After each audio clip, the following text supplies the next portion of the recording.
Welcome back to Catch Up with Chuck from the Rural Futures Institute at the University of Nebraska. I'm Chuck Schroeder. I'm the founding executive director of the Rural Futures Institute, and I have a very special guest with me today that, quite honestly, I wanted to get on this program even before he rose to his new elevated position as the director of the Department of Economic Development for the state of Nebraska, Dave Rippe.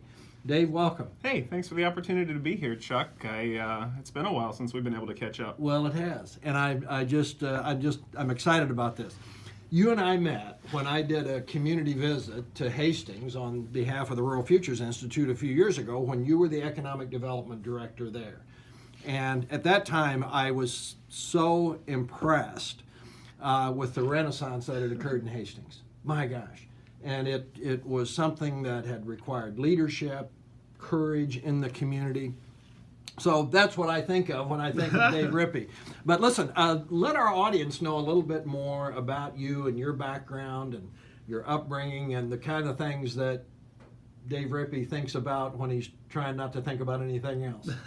Well, I'm a native Nebraskan, Chuck. I didn't know if you know that, but my family's from Malcolm, Nebraska, which is just west of town here. Folks still live there. Grew up on a small, just 20-acre piece of ground, but grew up walking beans and Milo and everything else for area farmers that they pay a guy to do, and detasseling corn and eventually building houses and just about anything to make a buck. Kind of a classic Nebraskan, right? Sure.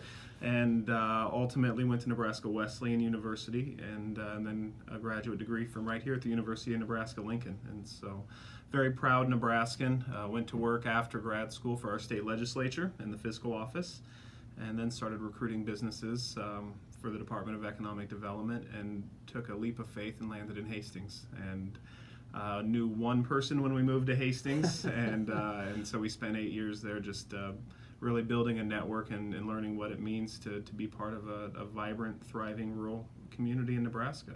You know, Dave, that your background brings such credibility, in my view, to your work now in leading the Department of Economic Development. And people, yes, it's a discipline and a profession unto itself, but understanding the culture has a lot to do, I think, with potential success. So, listen, the Department of Economic Development over the years, you and I were just talking, has had some really interesting, talented, creative leadership that have really had an impact.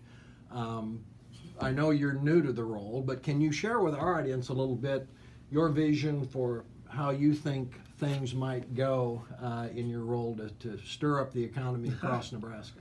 Yeah, well, sure. Everybody brings a perspective to every job they do, right? And it's really framed and formed by your experiences.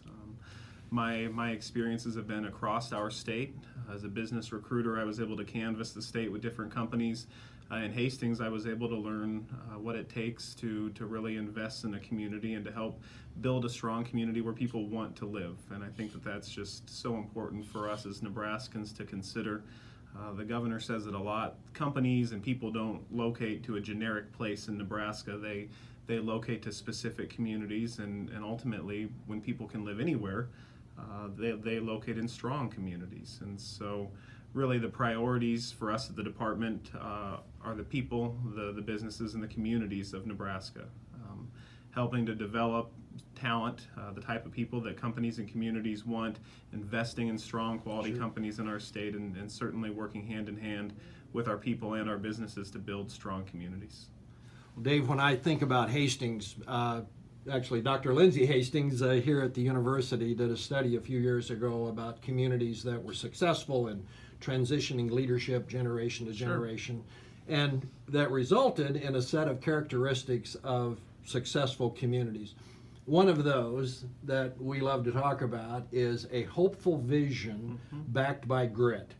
And when I think about Hastings and the dramatic turnaround that you were able to achieve there as a community, I mean, Hastings has been my poster child for years now in talking about that hopeful vision backed by grit. I want you to talk a little bit about what it took to start turning the ship in a community like Hastings that today just has one of the most vibrant downtowns, I think, in the state. You've just done some really interesting things there. So talk a little bit about that renaissance. Yeah, well, you know as well as I do that a goal without a plan is just a wish, right? And so It takes follow through, and it does take grit. And you look at those boots that were on the ground. And when we came to Hastings in 2010, so much of the work had, that very important foundational work. The leadership was in place and it was up and rolling. And our mutual friend Randy Chick in Hastings is responsible for so much of that. And I think, Randy said it best when he said, the cavalry is not coming to save us. Yep. And I use that a lot. The communities across our state, they need to have the leadership, they need to have the grit to really take control of their own destiny, of their own future, like Randy and the group did in Hastings, and like we were able to come be a part of. I sat with a company the other day and they said, listen, we can't go in and fix all of a community's problems. They need to be prepared and ready for us. And I thought, that's exactly right. Our communities need to be strong, they need to be ready, and I really think that Hastings is a great example of that. You have great leadership that recognize that logistically the community isn't ideally placed along Interstate 80, that population-wise people are fleeing to urban centers in droves, and the communities that will be successful will be the ones that take the investment, the initiative, and the leadership to position themselves as communities of choice. And Hastings is an example of that. Scottsbluff and Gearing are examples Sure. of that. North Platte, Columbus, Norfolk. I mean, there's terrific examples throughout our state of communities that are making those types of investments. Listen, one thing that really struck me in the 2 or 3 times actually that I came to Hastings to visit with you and then to visit with local businesses and institutions, it was always that theme of collaboration. Not only individual to individual, but from Mary Lanning Hospital, creating collaborative relationships with healthcare centers in communities in the region. Dutton Laneson and its relationship with other small Sure. manufacturers. I just heard that theme over and over. Is that something that you hope to promote a bit statewide? Yeah, you bet. So Gary Pearson is the director of the Chamber of Commerce and Economic Development Partnership in North Platte, Nebraska. Another good friend of ours, sure. And Gary said it best one time. He said, every community is just like any individual or group. It's only capable of so much energy. And if all of the components of that community or that entity aren't working together, they're working against themselves. And I just think that is accurate across our communities. If all those facets aren't working together, we're not achieving our best potential. And so it takes the hospital, it takes the local manufacturers and employers, it takes civic leadership really across the board to come together in the spirit of collaboration toward the end goal. And that's really something that as we work across the state that we hope to foster and hope to encourage as the Department of Economic Development. I always think of my visit to Mary Lanning Hospital, and your chief operating officer at the time was a fellow who took me around and was talking about those relationships with other healthcare centers, and I said, this doesn't necessarily sound like a wealth maximization strategy to me. And he said, no, but it is our mission. Yeah. And by the way, and we're looking at all the renovations to the hospital and the upgrades and the cancer center. And he looked around and he said, so far it's working pretty good. So I love that story. Well, listen, the mission of the Rural Futures Institute is to harness the intellectual energy of the University of Nebraska and its partners to the benefit of humankind. So now more than ever, we think about the relationship with the university to business, to other institutions, to the culture of our state.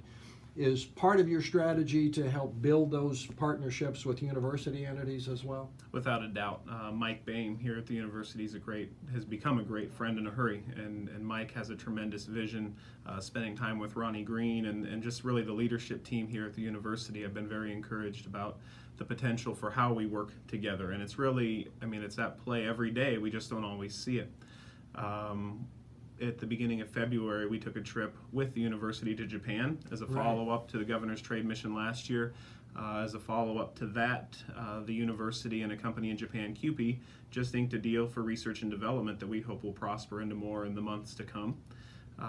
We administer funds through the department under the Business Innovation Act, and many of those funds come to research projects with companies here at the university, like Quantified Ag, like Vestal, like IntelliFarm, like Virtual Incision. Across the board, we're investing in companies that are doing research with the university. We just took the governor out to Seattle to go visit some companies and to say thank you to Costco for investing $400 million into our state on a project that'll have $1 billion annual economic impact to Nebraska. One of the things that we're working on with Costco is beef research up at Meade with the University of Nebraska. Sure. Another great, just a great example of the partnership between government, university, and private business and industry. And as we look forward at how we continue to marry up those efforts, I think that's an area of tremendous potential for our state. Well, listen, Dave, I know personally that you get Nebraska, rural and urban, east and west, all of those divides that we sometimes scheme up. I know you understand the pieces, and I really believe that you are a leader who can capitalize on those strengths of our state that include our diversity. Yeah. And so I just want you to know that we're awfully proud to be associated with you at the Rural Futures Institute, and have called you a friend. What would you like to add about your goal and mission with the Department of Economic Development? Well, I guess first and foremost, Chuck, just to thank you for the very kind words. I'm very thankful for the opportunity that I've been given by our governor and by our state's legislature to come in here and help try and see how the pieces can come together. As I go out across our state, the same recurring themes keep coming up that I knew to expect from my time in Hastings. We need more workforce. We need more talented people. We need the future doers and dreamers. We need housing. We need to help build communities where people want to live. Yeah. But what I also hear, and what maybe surprised me a little bit, is really the vocalization of the need for community leadership. And I know that that's something that you and I have discussed before, is really the critical differentiator in our communities is leadership. Absolutely. And I think that in our time going forward, that effort for us to be able to work with the university and other partners with the tremendous work of the Rural Futures Institute here is to help develop those next leaders in our rural communities that are going to help rural Nebraska continue to thrive and to be vibrant. And so I'm just really looking forward to it. We have a legislature, a body of elected officials that obviously wants to see a strong Nebraska. We have a governor who reminds us at every cabinet meeting that the vision is to grow Nebraska. It's not just to grow Omaha or just to grow Lincoln. He lets us all know it's to grow Nebraska, and I think that we're all up to the challenge, knowing who's on the team here. Well, we're awfully proud to have you in that role, and thinking of that future, I just today have been interviewing some students in the Engler Agribusiness Entrepreneurship Program, and believe me, there are dedicated, really bright young people coming along to fill those leadership roles, and I just don't know what you and I could do that would be more important than encouraging them along. So thank you for being with us today. Well, listen, we want you to stay in touch with the Rural Futures Institute through our website, through Facebook and Twitter and Instagram and LinkedIn and all that fun stuff. And know that we'll be back next week with another edition of Catch Up with Chuck, talking to real people about real places that demonstrate that thriving rural communities are a legitimate best choice for worthwhile living. Thank you so much for joining us.